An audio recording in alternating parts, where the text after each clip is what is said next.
This is my 7th time making this video due to copyright strikes, so please bear with me. For all 4 of you guys that are watching, I appreciate it. This is J2 Dope coming at you with a solo leveling review, and I'm gonna be putting gameplay of whatever game I'm playing as some B-roll. That way you're not just watching me yap the whole time. This is my dog Baxter right here, and please ignore the clothes hangers on the bed. I actually gotta throw them away because I have like 1 billion of them and they're taking up way too much space. So without further ado, let's get into this. Alright, so from the second I started watching solo leveling, I was completely hooked from just the get-go, right? There's something about the concept of those animes that, you know, have like the video game kind of inspired concepts that get me all like riled up, right?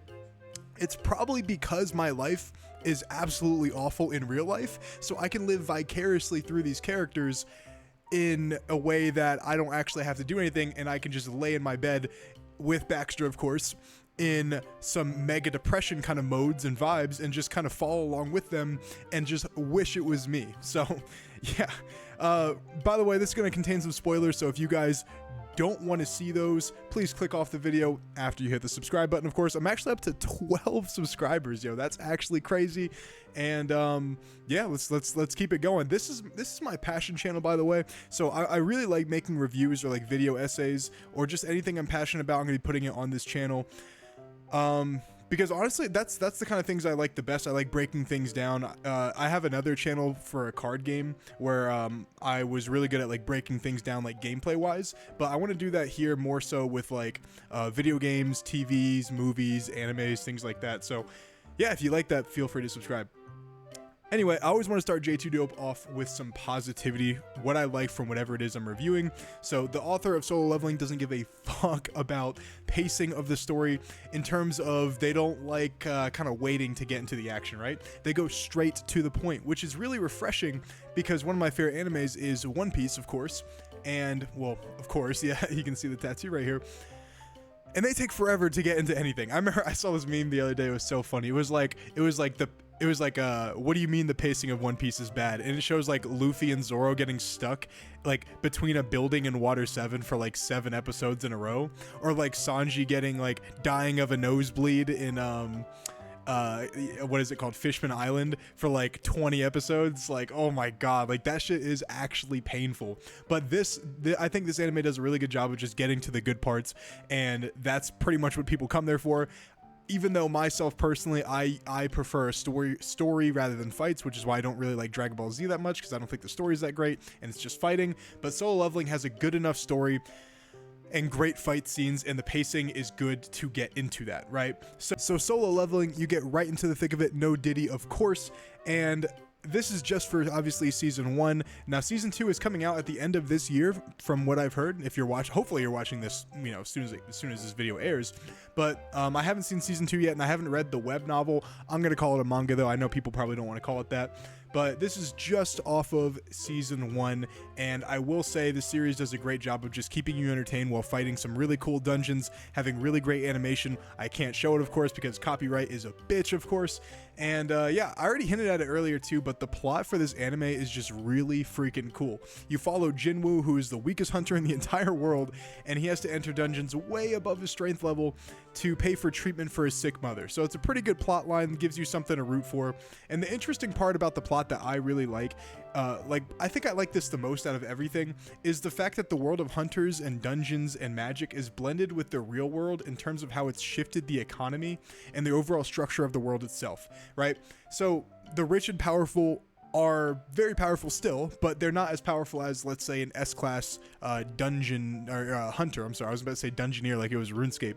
An S-class hunter, and a world of and what I really like is like the world of people is kind of restored back to its factory settings, right? So, you know, way back in the day where like the strongest man in the village was the chief of the village, right? And he got the hottest girl in the village, right? It was as simple as that. This is kind of going back to those roots where, you know, like I said, my life sucks for the most part. It's not that bad, but for the most part, the world sucks in general, and the rich and the powerful are so overwhelmingly dominant and powerful that it's really just like kind of like a hopeless feeling, and this kind of returns that power to us, the reader, and it kind of gives us hope that, okay, like you may have money, but I'm gonna fuck you up. And like there's something about a concept like that where like the world is blended in that regard that makes it a lot better. Like I hate watching shows that have the same economy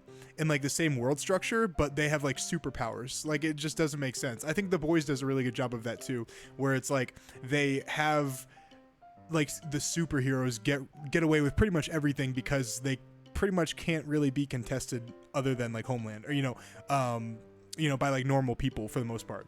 Like I said, Solo Leveling, it does a really good job with like a power fantasy like trope that it makes you feel good, right? Like from the 4th episode, like Jinwoo's just like dog walking and murdering just pretty much everyone that gets in his path except like a few other people, and he does it in such a cool way that you're like, I don't know, bro. Like everyone in the series is always glazing him, and for some reason, when someone in the series like glazes the other person, it makes you think they're like glazing you. It's like a weird psychology thing, and let me know if you guys think the same way, because this is just how I feel. Like I'll be like dunking cookies in milk, and they're like, oh my god, he's the strongest guy in the entire village, and he's just soloing the whole dungeon by himself. How chiseled could his abs really get? And I'm literally sitting there shoving food in my mouth, like, yeah, that is literally me. He is literally me. I don't know if it's just me or not. Maybe I'm just psycho, but that's how I think of. So it makes me feel good, like when they glaze Jinwoo, and like when he's just slicing and dicing everything, because some delusional part of me is like, yeah, that could be me. Like if I was in that world, that would be me. So I don't know. That's just what I think. All right, let's talk about the animation now. I don't think it's a surprise to me anymore. I used to really think Demon Slayer was like the best of the best, and no one even came close to the level of animation. But I think Solo Leveling, while it might not be as good as Demon Slayer in terms of like its beautiful animation, I guess we can say it again, right? But I think just like the fight scenes and just the overall design of the world, it was created really well. I really like the art. I really like the way the characters are drawn. They all look pretty different, even though there's not a whole lot of characters, but it's still pretty cool. They all look pretty different. They all have like their little powers and quirks and tropes and things like that, on top of just like this beautiful, vibrant like mix of colors that they use when like characters are clashing, and just like how many cuts they have. It's almost like the Coco. I heard Cocomelon's like brainwashing people with how many like quick edits and quick cuts they have. I think Solo Leveling is low-key kind of doing the same thing, because I think they do a really good job of just showing the action in a way that is very engaging and very like action-packed and very fast. And that's what I really like about the animation. I think it looks fantastic. It's not the best I've ever seen, but it looks really, really, really good. All right. And since this is just a review on the anime and not the manga, which I have not read, then I gotta let you guys know that there's not enough romance in the show. All right. I know that's probably like a really stupid thing to kind of complain about, but like, bro, where are the bitches at? Like, there's like none, right? And for me, I'm a hopeless romantic. I'm a sucker for love. I know Ryan Gosling told us to not lose hope. Bro, I lost it. I have lost hope. I've been through the ringer with relationships now that I've lived in Las Vegas, and I think I'm just ready to be a hermit. So what I want to do is I want to live vicariously through these characters once again in the romance department. All right? And the only romance they even basically have on the show is like the healer girl, and they have almost no like dialogue between her and Jinwoo. I don't even know her name. That's how bad the character progression, I guess, has been in terms of romance for Jinwoo. It's like the girl does not matter. Like they kind of talk about, she's like, oh, okay, towards the end of season 1, she's like, I'll be at this village right here, or this city, if you ever want to come visit me. And he's like, yeah, whatever, I'm gonna go fucking hit my dailies real quick, I gotta hit my quests. That's pretty much it, right? As an incel, right? as a certified incel, I need to live vicariously through Jinwoo. So if there are no bitches, if there are no anime waifus, it's a very sad day for me. So please, hopefully in season 2, give me something, bro. Give me a bone to chase. Give me some breadcrumbs to follow, and I'll be happy as a clam. All right. I also didn't really like the opening theme song either. You know, I don't know if it was like not translated correctly or if it was just kind of uninspired.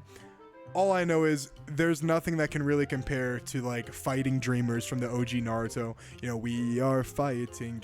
That is goated, right? And there's a lot of other really good opening theme songs. Like for Yu Yu Hakusho, I thought the theme song was pretty good.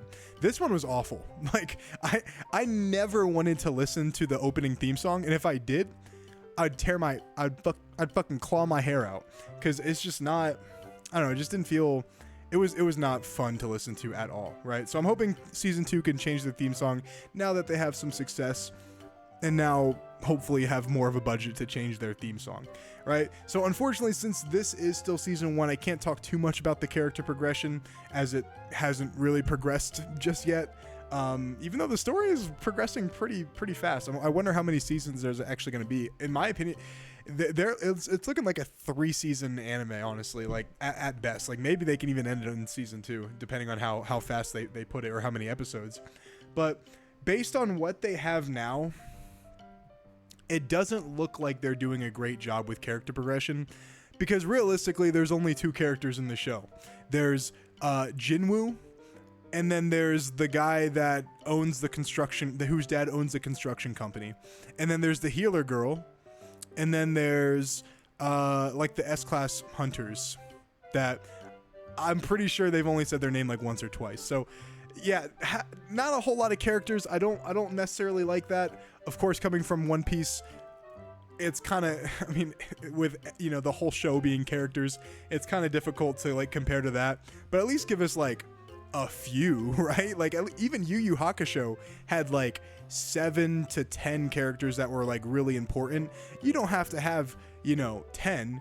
Give us like 5, right? Because right now it's pretty much just Jinwoo. And of course, it's called solo leveling for a reason, but like every story should have more than one character in it, because a story is a group of characters, you know, doing something in a setting.